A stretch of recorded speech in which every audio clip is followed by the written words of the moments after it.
ఎట్లా ఉండబోతుంది మరి జూబ్లీహిల్స్ ఉప ఎన్నిక అనేది? రాష్ట్రం అంతటా జూబ్లీహిల్స్ వైపు ఎదురు చూస్తూ ఉంది. రాష్ట్ర రాజకీయాల్లో ఈ జూబ్లీహిల్స్ ఉప ఎన్నిక ద్వారా ఏమైనా మార్పు రాబోతుందా అంటే ఏం చెప్తారు?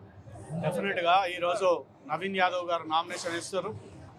మీకు తెలిసిన విషయమే, ఈరోజు జనాలు విపరీతంగా ఎంత తన మీద ఉన్న అభిమానంతో నామినేషన్కి వచ్చారు. ఇక్కడికి వచ్చిన వాళ్ళందరూ కూడా ఈ యొక్క జూబ్లీహిల్స్ విజయం కాంగ్రెస్ విజయం, కాంగ్రెస్ పార్టీ విజయం. ఇప్పుడు ప్రభుత్వం కాంగ్రెస్ ప్రభుత్వం, రేవంత్ అన్న గారి ప్రభుత్వం. కాబట్టి ఇక్కడ మహిళలు ఒకటి ముఖ్యమైన విషయం ఏంటంటే, హైదరాబాద్ నగరంలో దాదాపు 50 to 60% మహిళలు ఉన్నారు. ఈరోజు మహిళలకు ప్యాకెట్లో 10 రూపాయలు లేకున్నా కానీ బస్సు ఎక్కి ఫ్రీగా పోయి ఎక్కడికంటే అక్కడికి ప్రయాణం చేయొచ్చు. అది ఒక పెద్ద ఫెసిలిటీ. వేరే వాళ్ళు బీఆర్ఎస్లో ఎన్నో చెప్తారు, అది ముఖ్యం కాదు. అది ఈరోజు రూపాయలు లేకున్నా కానీ బస్సు ఎక్కడం, ఎక్కడికంటే అక్కడికి తిరిగి రావడం, అది ముఖ్యం. 6 గ్యారెంటీలు అమలు చేసే దిశలో కాంగ్రెస్ పార్టీ ఫెయిల్ అయింది, పథకాలు ఏమి అందట్లేవు అని చెప్పేసి బీఆర్ఎస్ పార్టీ వాదన. ఎప్పుడైనా బీఆర్ఎస్ ఆపోజిషన్ కదా, వాళ్ళకి ఏముండదు మాట్లాడడానికి. ఇది ఒక్కటి తప్ప పొద్దుగాలేస్తే ఏముండదు. అభివృద్ధి కార్యక్రమాలు చూస్తలేరా? ప్రజలకు తెలియదా? ఇప్పుడు 200 యూనిట్ల కరెంటు ఫ్రీ ఇస్తుంది కాంగ్రెస్ ప్రభుత్వం. మరి బీఆర్ఎస్ ఇచ్చిందా? ఆ రోజు 500కే సిలిండర్ ఆ రోజు బీఆర్ఎస్ ఇచ్చిందా? ఇవన్నీ కాదు, ముఖ్యంగా బస్ ఫ్రీ ఇచ్చిందా? ఇగలే. మరి సన్న బియ్యం ఇచ్చిందా? ఇలా నిరుపేద వ్యక్తి కుటుంబం బ్రహ్మాండంగా భోజనం చేస్తుంది, కడుపు నిండా భోజనం చేస్తుంది.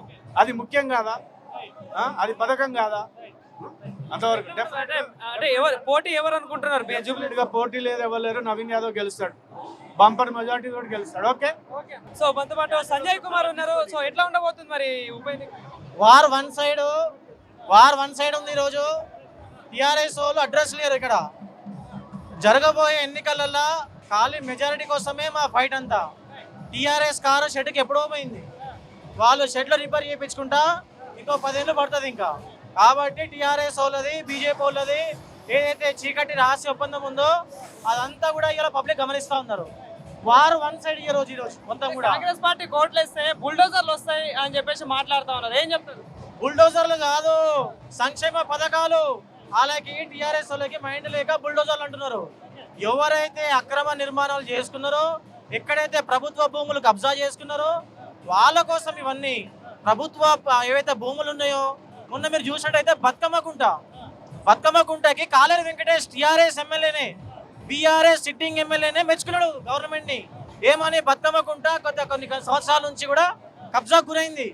కబ్జాకు గురైన చెరువుని ఈరోజు సీఎం రేవంత్ రెడ్డి గారు ప్రారంభిస్తే బీఆర్ఎస్ ఎమ్మెల్యే వచ్చి ఈరోజు స్వాగతిస్తూ ఉన్నారు, అభినందిస్తూ ఉన్నారు.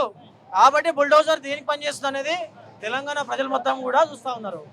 ఎట్లా ఉండబోతుంది మరి పథకాల విషయంలో కావచ్చు? మీ యూసఫ్ కూడా ఆ ఏరియా ప్రజలు ఏమంటా ఉన్నారు? గత 10 సంవత్సరాలలో 5 రేషన్ కార్డులు ఇవ్వలేదు టీఆర్ఎస్ ప్రభుత్వం. గత 10 సంవత్సరాల నుంచి 5 ఇవ్వలేదు. మేము కొన్ని 100,000 రేషన్ కార్డులు ఈరోజు ఇస్తూ ఉన్నాం. ఈరోజు ప్రజలందరూ కూడా సంక్షేమ పథకాలు వాళ్ళు ఏదైతే ప్రభుత్వం ఇస్తున్నారో హర్షిస్తూ ఉన్నారు. కాబట్టి సన్న బియ్యం కావచ్చు, ఉచిత బస్సు కావచ్చు, 500 గ్యాస్ సిలిండర్ కావచ్చు, ఏవైతే సంక్షేమ పథకాలు చెప్పినవి ఇస్తున్నామో ప్రజలకి హామీ ఇవన్నీ కూడా ఈరోజు నెరవేరుస్తూ ఉన్నాం. అదే. థ్యాంక్ యూ అన్న.